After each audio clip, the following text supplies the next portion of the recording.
एकैछिन यो हिजो भिडियो माइली बुहारी मात्रै छन् यो संसारभरि, अरू माइली बुहारी छैनन् भनेर एउटा भिडियो राख्दाखेरि नि फेरि गोवन सर्प जस्तो फुवा गर्दै आइजानु भयो क्या।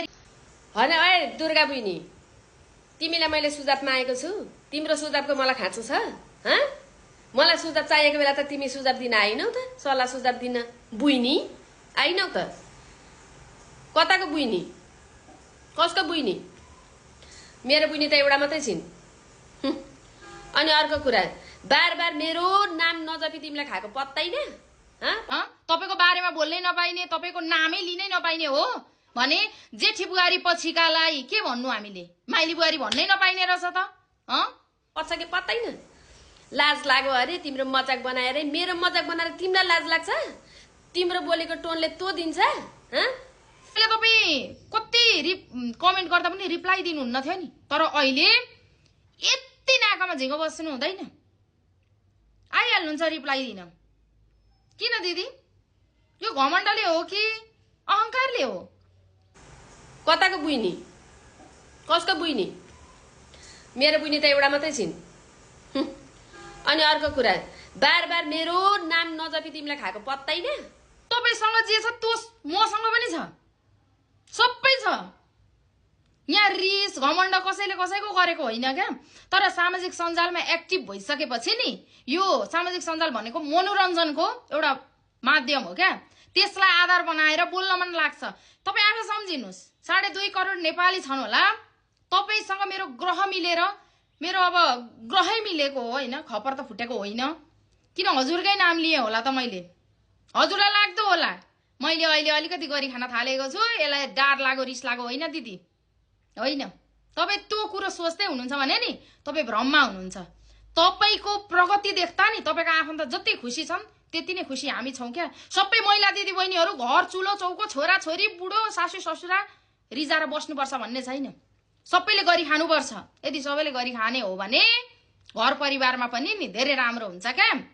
त्यसकारण कसैले रिसले भनेको हुँदैन तपाईँको बारेमा, चाहे म हुँ चाहे अरू हो, जिज्ञासा हुन्छ क्या, जिज्ञासा राख्न पाइन्छ होइन। त्यसलाई चाहिँ हजुरले नम्र भएर उत्तर दिन पनि सक्नुहुन्छ, उत्तर दिनुपर्छ, तर ठडिएर जतिखेर पनि फफा गरेर त दिनु पर्दैन त। अनि दुर्गीत त भन्नुभएको छ। अब भोलि मेरो छुट्टी छ, सिङ्गल आइज। भोलि मेरो छुट्टी छ, त्यही विराटनगर होइन घर, यहाँ आइज। बुइनी भनेर भनेको है मैले, बुइनीलाई चाहिँ म तनी भन्ने गर्छु ल दुर्गी। रिप्लाई, मलाई गोमन सर्प भनिए दुर्गीले, म त गोमन सर्प मात्रै रहेछु, त कोब्रा। मेरो बारेमा बोल्नुपर्ने हु आर यु? किन बोल्नु पर्यो त तिमीलाई चाहिँ? अनि अर्को कुरा, तिमी नै मात्रै छौ माइली बुहारी यो संसारमा? अचम्म, मै मात्रै छु। सर्च बारमा गएर खोज माइली बुहारी भनेर मेरो मात्रै नाम आउँछ पहिला। तेरो आउँछ भने निकाल, तेरो आउँछ भने निकाल। अनि त अरू कमेन्ट गर्नेमा पनि माइली बुहारी नै हो त भन्ने, तिमीहरूको पनि आउँछ होला त, सो वाट? माइली बुहारी नै हो भने सो वाट त? टिकटकले परिचयमा माइली बुहारीको नाममा मलाई नि दिएको छ, सर्च बारमा एआईले मेरै नाम मेरै फोटो हालिदिन्छ त। यसमा तिमीहरू स्वीकार किन स्वीकार्दैनौ? तिमीहरू हुन त अर्काको प्रगति तिमीहरू किन स्वीकार्थ्यौ? कहाँ यसलाई खुट्टा तान्न पाइन्छ भनेर जुकाको मुख जस्तै बाहिर बस्छौ, अनि त्यहाँ गएर ओइदिने। माइली बुहारी भनेर चिनिएको मै हो, म भन्छु त। अब के भयो त? म भन्छु त, तिमीहरू भन नभन न, के भयो त? म भन्छु। यही माइली बुहारी नाम मलाई चिनाउन मैले कति मेहनत गरेँ होइन, कति मेहनत सङ्घर्ष छ नि मेरो पनि यस पछाडि। नाम त त्यसै बन्दैन त, तिमीहरूको बन्छ भने ल्याएर त अगाडि, तिमीहरूको पनि हो भने त आऊ, मलाई त्यसमा दुईमा छैन। अनि अर्को कुरा, त्यो भाइ जुन भाइले माइली बुहारी र उहाँको हस्बेन्ड, आफ्नो भाइ बुहारीलाई माइली बुहारी र उहाँको हस्बेन्ड भन्दैन है, मास्टर माइन्ड, बिजनेस गर्ने माइन्ड हो त्यो भाइको। कुरा बुझ्नु भयो नि? बुझ्यौ नि दुर्गी बुइनी? अझ बुइनी भन्छु ल, दिदी भनेछौ नि त, बुइनी बुझिस्? जसरी सोच्नु भयो नि टेबल टक गर्न आइज, म त हो तपाईँको अहम भावना घमण्डले हो क्या, बुझ्नुभयो? टेबल टक गर्ने खालको के काम गरेको छु मैले हजुरको बारेमा? नराम्रो केही भनिदिएको छु हजुरलाई? हजुरको चित्त दुख्ने कुरा केही बोलिदिएको छु? कुनै दिन बोलिदिए? बोल्नै नहुने हजुरको नाम भन्नै नहुने हजुरलाई के? छक्क पर्छु हौ म त। आज दिदीको छोराको वर्तमान कि जान आँटेको थिएँ, देखिहालेँ क्या भिडियो, फेरि उत्तर दिनु भन्नुभयो होइन? उत्तर त दिनु पर्यो आफ्नै दिदीलाई, होइन तर भन्नु भएको छ माइली बुहारीलाई। ल तपाईँ जेमा खुसी हुनुहुन्छ त्यसमै खुसी हुन्छु क्या दिदी।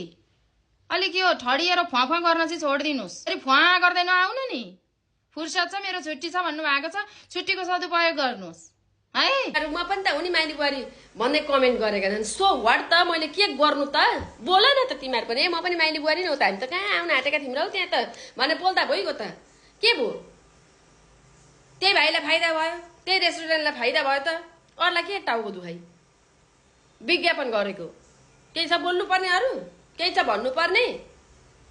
दुर्गीलाई लास्ट वार्निङ, मेरो नाम अगाडि राखेर भिडियो यदि बनाइस् भने बुझ्ने कि म आउँछु कि तँ आइज, द्याट्स इट है। ल त्यति भन्न आएको। किने भइसक्यो कसो नभइसक्यो, अब नाका पुरा फोला कि चाहिँ बोले कि चाहिँ प्यार प्यार प्यार प्यार। अस्ति नै म सुन्दैछु मेरो नाम लिएपछि पहिल्यै रिप्लाई दिन मन लागेको थियो, दिन अरे के आधारले दिन्छस् त रिप्लाई चाहिँ, के आधारले दिन्छस्? छ केही आधार? जेमा पनि बोल्नु पर्ने बोल्नु पर्ने, तँ त चुप लाएर बसेको छेस्, त नबोलिकन मुखमा दही जमाएर बसेको छेस्। हामीले देखिरहेको छ, यो टु आइजले देखिरहेको छ। नाकको पुरा खोल्न दा चाहिँ एउटा कुरा चित्त बुझाइदिने, यसलाई बुझाइदिनु पर्ने चित्त, यसलाई बुझाइदिनु पर्ने चित्त। यहाँ आफ्नो चित्त आफू बुझाउन सकेको छैन, यसलाई बुझाउनु पर्ने हामीले ठेक्का यसलो। मलाई यति नै आज यसलाई जुका परेको छ कि चुरमा परेको छ, यसलाई दबाई यति नै गर्ने। यहाँभन्दा उता म बोल्दिनँ दुर्गी बुइनी दिदी भन्यो र तिमीलाई पनि मैले बुइनी भने त भनेको, मेरो बुइनी एउटै चाहिँ उसलाई त तँ नि भन्छु। त्यही हो, गैला दिदी पनि कस्तो माइग्रेन तताउँछ, कुन लुक्स लिएर जाउँ आज हाम्रो एनिभर्सरीमा म केक काट्न भनेर म थिङ्किङ गर्दै थिएँ। आइछ यो फेरि नाक्का पुरा फोलाउँदै गोमन सर्प जस्तै ठडिँदै ऊ आउँछ मलाई भन्छ आइज बादमा आइज सिङ्गल आइज। यही फर्सीले हानेर लडाइदिन्छु भने मेरो नाम माइली बुहारी होइन। सर्च बारमा गएर खोज अनि अरू माइली बुहारी भन्नेहरू मेरै आउँछ त। ओ माई गस, चुप लागेर बस। अनि सुरुमा चाहिँ मेरो बुइनी हो र त, मेरो बुइनी एउटा चाहिँ भन्नुभएको छ, पछि फेरि दुर्गी त बुइनी जस्तो भनेर भनेको है भन्नुभएको छ। जेसुकै होस् म प्रति माया पलाएको छ तपाईँलाई होइन छ नि, तर म चाहिँ माया गर्छु है। यसरी बोले भन्दैमा तपाईँ र मेरो बिच फाटो हुन्छ नि त्यस्तो, त्यो चाहिँ हुँदैन। तपाईँले जसरी सोच्नु भयो नि टेबल टक गर्न आइज, म त हो तपाईँको भावना घमण्डले हो क्या, बुझ्नुभयो? टेबल टक गर्ने खालको के काम गरेको छु मैले हजुरको बारेमा? नराम्रो केही भनिदिएको छु हजुरलाई? हजुरको चित्त दुख्ने कुरा केही बोल्दिएको छु? कुनै दिन बोल्दिए? बोल्नै नहुने हजुरको नाम भन्नै नहुने हजुरलाई के छक्क